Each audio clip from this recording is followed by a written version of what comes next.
Olá, aqui é só um recadinho. Temos agora um canal de cortes da TV Flórida. Confira o link na descrição desse vídeo. Já está inscrito? Se ainda não, corre lá e se inscreva. Aproveite para se tornar membro do canal.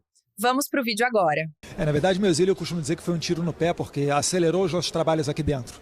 Graças a Deus, durante anos eu já venho fazendo esse trabalho, porque é muito complicado você chegar aqui na porta do Congresso mais disputado do mundo, da Casa Branca, onde diversas pessoas de várias nacionalidades vêm com alguma demanda, e você conseguir ter essa abertura de porta e um espaço para levar as demandas brasileiras. E, na verdade, eles já sabem muito bem o recado, porque isso não se trata apenas de Brasil, o que já seria importante e suficiente para merecer a atenção dos americanos, mas passa também por preservar a jurisdição norte-americana. Quando você fala para eles todas as questões, por exemplo, com Alexandre de Moraes, tentou extraditar o Alan dos Santos, não teve sucesso, porque tratava-se de crimes de opinião. Quando você vê que ele estava emitindo mandados de prisão contra cidadão americano por tweets que eram feitos a partir do solo americano, isso fere de morte toda a história dos Estados Unidos, começando com os Founding Fathers, a primeira emenda. Então eles levam isso muito a sério, e eu fico muito feliz que a gente tenha conseguido chegar num estágio tão avançado, tão próximo de sancionar o Alexandre de Moraes. Sancionar o Alexandre de Moraes é o primeiro passo para que a gente tenha uma janela de oportunidade de resgatar a democracia e a normalidade institucional no Brasil. Espero que isso ocorra o mais prontamente possível. O que eu posso te garantir é que eles estão cientes. Até porque a assessoria informal de alguns ministros da Suprema Corte, jornalistas da grande mídia que falam que têm acesso até no celular a essas autoridades, falaram que receberam um input, receberam talvez uma informação vinda dos Estados Unidos, como disse a Daniela Lima, por exemplo, da Globo News, falando sobre essa questão de regulamentação da internet, e que os ministros fizeram questão de expor na Globo News que não se preocuparam e resolveram regulamentar a internet, passando por cima dos direitos como a primeira emenda norte-americana e forçando as plataformas a se responsabilizarem por aquilo que é postado pelos usuários, o que também é uma clara inconstitucionalidade. A nossa Constituição prevê, em diversos dispositivos, ainda que de forma tácita, que ninguém pode ser responsabilizado por um ato de terceiro. É dizer, o seu filho, o seu amigo ou uma pessoa comete um crime, e você, que não deu causa àquilo, vai ser condenado? Não faz sentido nenhum. Então o Brasil ele inaugura um novo modelo de censura que tem a grande chance de exportar para o resto do mundo. Então isso daqui, a gente traz essa mensagem também para o governo dos Estados Unidos para falar, olha, a gente tem uma urgência nessa questão. A gente sabe que os Estados Unidos estão preocupados com a guerra do Irã, é um tema prioritário, sem sombra de dúvida, uma guerra nuclear, uma terceira guerra nuclear, uma terceira guerra mundial, mas por outro lado também é necessário dar atenção a essa causa, que quanto mais tempo passa, mais o regime vai se consolidando. O Congresso, por exemplo, já quer aprovar a anistia. Por que não vota? Porque Alexandre de Moraes ameaça. Tomou gosto, principalmente depois que circulou no plenário, eu posso falar porque eu estava lá, preservar minhas fontes, mas deputados que vêm falar para mim, olha, Eduardo, é uma sacanagem que estão fazendo com o Daniel Silveira, mas eu vou ter que votar porque o presidente, líder do meu partido, falou para eu assim fazê-lo, ou, não, é só uma semana que ele vai ficar preso, depois vão soltar. Tá aí, a história mais uma vez se mostrando que quando um ditador abocanha uma parcela da sua liberdade, ele nunca entrega ela de volta.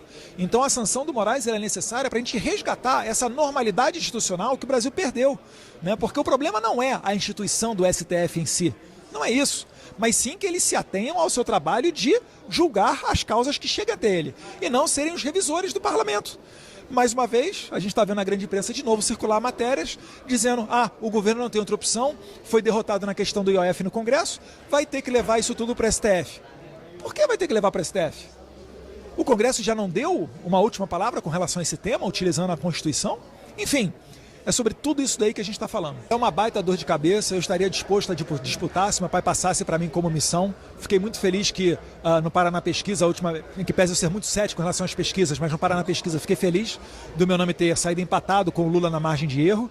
E agora, mais recentemente, numa outra pesquisa da Futura, eu estou até fora da margem de erro, à frente do Lula. Então até o centro já está vendo, já está precificando a eleição de 2026 como sendo uma eleição mais para a direita do que para a esquerda. E eles estão migrando, sinalizando cada vez mais de vir para o lado de cá. E para nós é interessante, eu estou de braços abertos. Por exemplo, para utilizar esse bom momento e votar a favor de uma anistia. Mas, mais uma vez, não só a anistia, como o meu retorno ao Brasil, como a eleição de 2026, vai passar por sancionar Alexandre de Moraes. Só para finalizar, existem mais de 20 parlamentares com problemas dentro do STF, parlamentares que estão despontando para serem eleitos senadores ano que vem, que podem ficar de fora do pleito a depender da decisão que o STF tomar. E eles estão de olho nisso, né? Certamente eles não vão querer permitir que senadores que possam ser eleitos ano que vem votem eventuais processos de impeachment contra eles próprios do STF, notoriamente o Alexandre de Moraes. Na verdade, a gente está, em relação aos Estados Unidos, por exemplo, a gente está atrasado uns 40, 50 anos. Né? Basta ver o próprio CPEC, que eu tive a oportunidade de levar para o Brasil a partir de 2019, é um evento que já ocorre nos Estados Unidos desde 1973. Começou lá com Ronald Reagan, na mesma década que surgiu a Heritage Foundation, que é o exemplo de think tank, de debate de ideias, para amadurecer politicamente, né, o país e as políticas nacionais. Mas eu tento construir isso daí a duras penas. Né? Nós nunca tivemos um partido, agora tem o PL, tem pouco apoio do PL, tá, para desenvolver as minhas pautas. Gostaria de ter mais espaço, mas a gente vem fazendo por onde, né? Gastei muito do meu bolso já, tá? Tava outro dia falando com a minha esposa, falou, pode botar aí facilmente de R$500 mil a R$1 milhão do bolso nessas viagens internacionais inteiras, para aprender com o Vitor Orbán, para chegar aqui e falar com o Matt Schlapp e a Mercedes Schlapp e levar o CPEC para o Brasil, para conseguir transitar aqui a ponto de chegar e abrir porta dentro da Casa Branca, ser recebido por congressistas. Então existe um efetivo trabalho que foi feito e existe um fruto disso tudo. Né? Não é à toa que eu estou aqui e sou convidado para esses eventos. Né? Então a gente fica feliz, por um lado, de estar vendo esses resultados, mas por outro, dá para fazer muito mais. Qual é o próximo passo? É ter um financiamento organizado para que você faça eventos, livros, né? Por exemplo, a Heritage Foundation. Um militar que vai combater no Afeganistão, em qualquer outro local, ele retorna para os Estados Unidos, se ele se aposentar, se ele tiver alguma impossibilidade por ter amputado algum membro, né, de seguir trabalhando no Exército, essa pessoa é chamada para produzir papel e conhecimento, por exemplo, o Plano de Defesa Nacional, dentro da Heritage Foundation.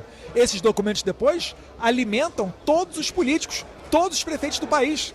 Então aqui, quando uma pessoa é eleita prefeita, ela já chega ali e já tem algo organizado para, olha, na área da educação você vai fazer essa missão, na área da saúde é assim, no saneamento básico é tal, na parte de agenda ambiental o seu posicionamento vai ser assim.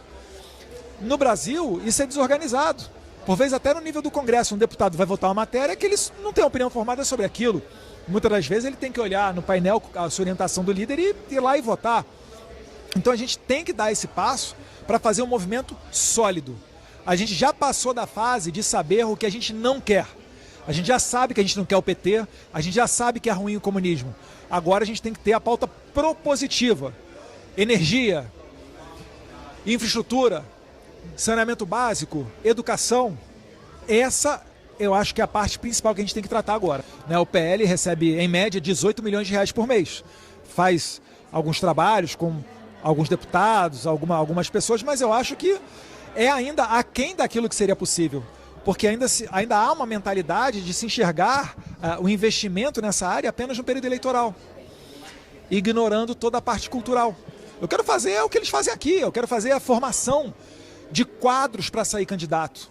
Eu quero botar a pessoa para estudar e saber por onde é que passou o socialismo, por que deu errado, qual a teoria econômica que você adota. Eu quero saber isso, porque isso vai preparar esse cara para quando ele chegar no Congresso, defender propriamente as suas agendas, saber com clareza onde é que ele quer chegar, jogar o jogo dentro do parlamento, saber que no tempo eleitoral é outro jogo que é jogado, e assim você conseguir fazer uma disputa muito mais igual com a esquerda, como é aqui nos Estados Unidos, que tem think tank. Pô, Heritage Foundation são mais de $100 milhões por ano o financiamento deles.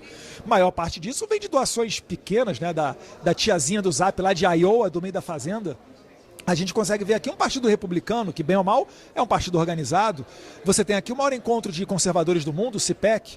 É isso que eu quero fazer no Brasil, não pensar apenas na próxima eleição. E essa decisão, é clara, se passa pelo presidente Jair Bolsonaro. Eu, por óbvio, não falo em nome dele, mas eu vejo que, enquanto tiver a possibilidade dele sair candidato, não faz sentido ele apoiar outra pessoa. Né? Porque o sucesso eleitoral de uma candidatura presidencial não vai ser definido, o Bolsonaro tem que apoiar agora, a pessoa vai ter vitória, se apoiar em setembro, outubro, novembro, dezembro, até ano que vem, essa pessoa vai ter insucesso. Não vejo dessa maneira.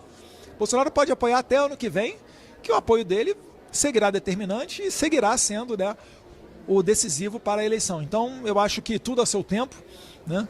E eu creio ainda que com a sanção do Alexandre de Moraes, nós possamos ter uma real possibilidade de que ele volte a ser o presidente do Brasil. Porque ele já é, Jair Bolsonaro já é o presidente do Brasil. Se você chegou até aqui, é um bom sinal.